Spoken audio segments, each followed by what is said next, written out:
My magical family, how are you? Welcome back to my channel. मैं आज आपके साथ relationship manifestation success story share कर रही हूँ। आप इस सक्सेस स्टोरी से इंस्पायर्ड होंगे और आपका बिलीव भी बढ़ेगा। अगर ये मैनिफेस्ट कर सकते हैं तो आप भी इजीली मैनिफेस्ट कर सकते हो। ये success story the secret website से ली है। आप वहाँ से इसे रीड कर सकते हो। वहाँ ये इंग्लिश ट्रांसलेशन में होगी। मैंने यहाँ पे आपके साथ हिंदी में शेयर की है।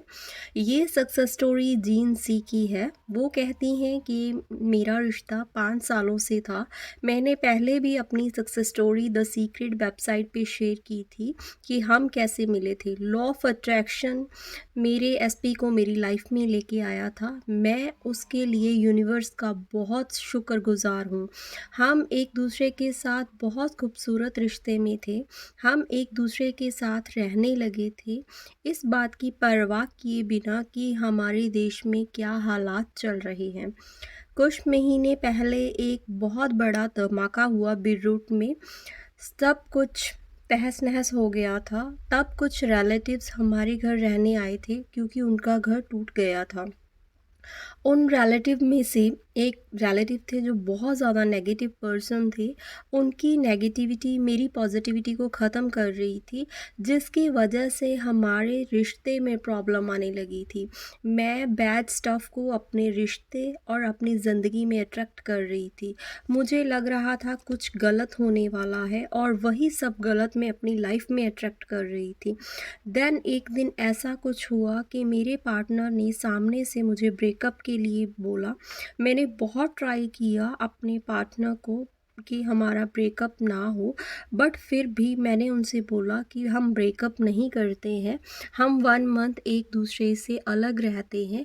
हम एक दूसरे से 1 मंथ के लिए ब्रेक लेते हैं। उसके बाद मैंने दोबारा the secret and the magic book को रीड करना शुरू किया। मैंने सोचना शुरू किया कि मैंने इतनी नेगेटिविटी कैसे अट्रैक्ट कर ली, कि मैं इतनी ज़्यादा खूबसूरत रिश्ते में थी तो मैंने नेगेटिविटी कैसे अट्रैक्ट की। क्यों मैंने अपने पार्टनर से ब्रेकअप मैनिफेस्ट किया। मैं इतनी नेगेटिव कैसे बनी। मैं इतना क्यों डरने लगी कि यूनिवर्स मुझे वो नहीं देगा जो मैं चाहती थी। वो क्वेश्चंस पुट करने लगी थी।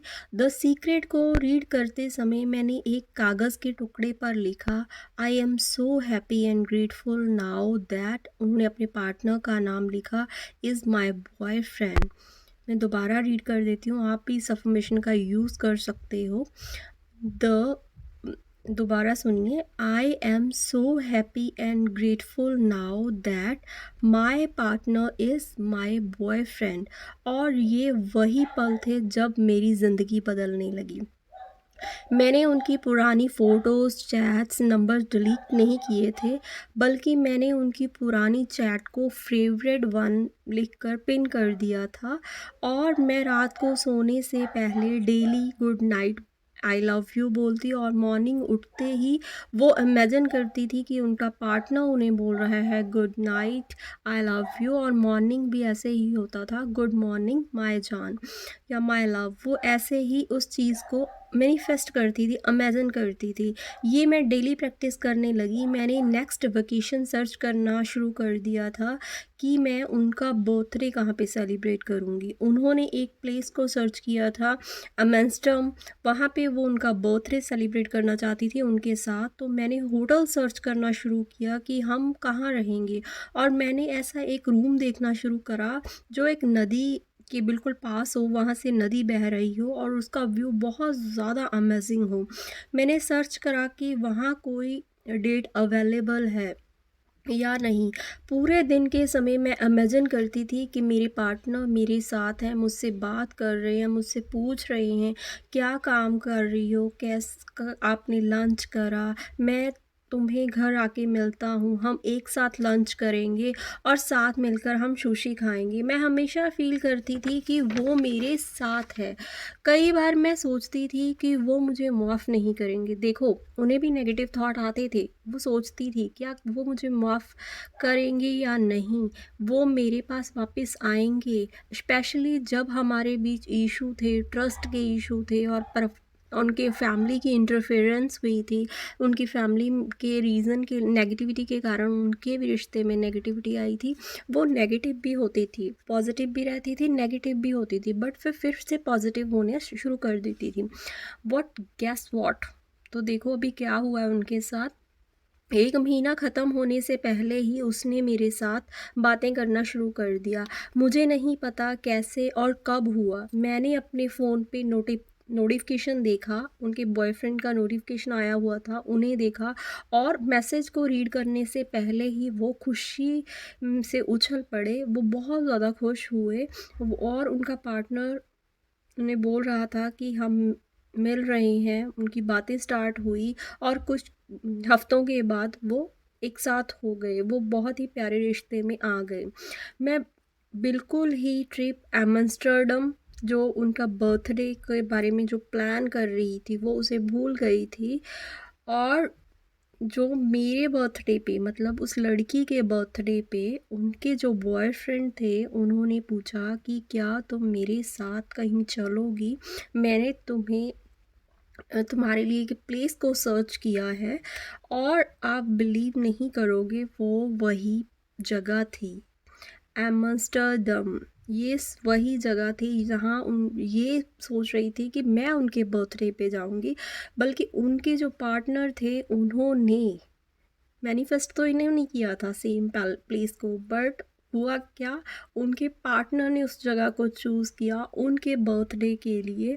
और वो बहुत ज़्यादा शुक्रगुजार हो गई उस प्लेस के बारे में सुनकर। वो ग्रेटफुल हो गई, वो शुक्रगुजार महसूस करने लगी। नाउ हम एक साथ हैं और बहुत ज़्यादा खुश हैं। लॉ ऑफ अट्रैक्शन के कारण मेरा बॉयफ्रेंड मुझे वापस मिल गया। मैंने एक बार भी किसी और को लाइफ में मैनिफेस्ट करने का नहीं सोचा है। मैं किसी और के साथ डेट के पे जाने के लिए नहीं सोच रही थी, ठीक है, और ना ही मैं मूव ऑन होने का सोच रही थी, क्योंकि मेरे माइंड में यही था कि मैं आज भी उनके साथ हूँ। हमारा रिश्ता बहुत ज़्यादा खूबसूरत है। यूनिवर्स सब कुछ करेगा मेरी विश को पूरा करने के लिए। और मैंने इस पोस्ट को उससे बात करने से पहले ही लिख दिया था, हमेशा एक बात याद रखो, your wish is my command, ask believe and receive. हमें बस खुश रहना है, पूरा सीक्रेट हमारे हाथों में है। देखो उनका बिलीव, वो टूटी ज़रूर थी, नेगेटिव ज़रूर हुई थी, बट फिर भी उन्होंने पॉजिटिव वे में उन्हें मैनिफेस्ट किया। नेगेटिव होती थी, हमारा कई बार क्वेश्चन होता है ना कि मुझे नेगेटिविटी आती है, तो कोई बात नहीं, इन्हें भी नेगेटिविटी आई थी, बट वे फिर से उठती थी, फिर से पॉजिटिव होती थी, फिर से खुद से ही मैसेज करती थी, खुद से ही बात करती थी। और अपने रिश्ते को इन्होंने कैसे खुद ही सब कुछ मैनिफेस्ट कर लिया। एटलीस्ट उन्होंने वो जगह तक खुद मैनिफेस्ट कर ली, जो वहाँ जहाँ वो जाना चाहती थी, वहाँ उनका पार्टनर उन्हें इनवाइट कर रहा है। देखो पावर, लॉ ऑफ अट्रैक्शन की, द सीक्रेट की, बिलीव की पावर। देखो कैसे नेगेटिविटी से पॉजिटिविटी में आते ही पार्टनर खुद ब खुद उनके पास आया। वो सब करा जो वो इमेजिन करते थे। आप भी ऐसे ही सक्सेस हासिल करोगे। पॉजिटिव रहो, नेगेटिविटी आती है उसे उसी समय पॉजिटिविटी में चेंज करो। अफर्मेशंस क्रिएट करो, इन्होंने भी करी है, लिखी है, ग्रेटिट्यूड करा है, शुक्रगुजार होना शुरू हुआ है हर चीज़ के लिए। खुद ही हर चीज़ उन्होंने मैनिफेस्ट की है, इमेजिन की है, विजुअलाइजेशन भी किया है इसमें। इन्होंने ग्रेटिट्यूड भी किया, अफर्मेशन भी यूज़ की है, एक्ट एज इफ़ किया है। देखो इन्होंने कितनी टेक्निक्स की हैं, इन्होंने 4 टेक्निक्स का यूज़ किया। फर्स्ट टेक्निक, ठीक है, इन्होंने एक्ट एज इफ़ किया है।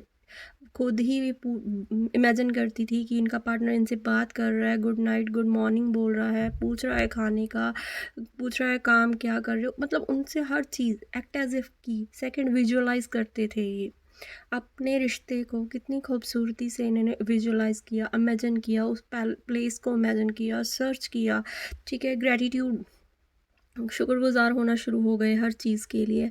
अफर्मेशन की इन्होंने, अफर्मेशन ग्रेटिट्यूड के लिए लिखती, स्टार्टिंग में gratitude magic word thank you का यूज़ कर दे, एक अफर्मेशन बना दी कि I am so happy and grateful that my partner is now my boyfriend.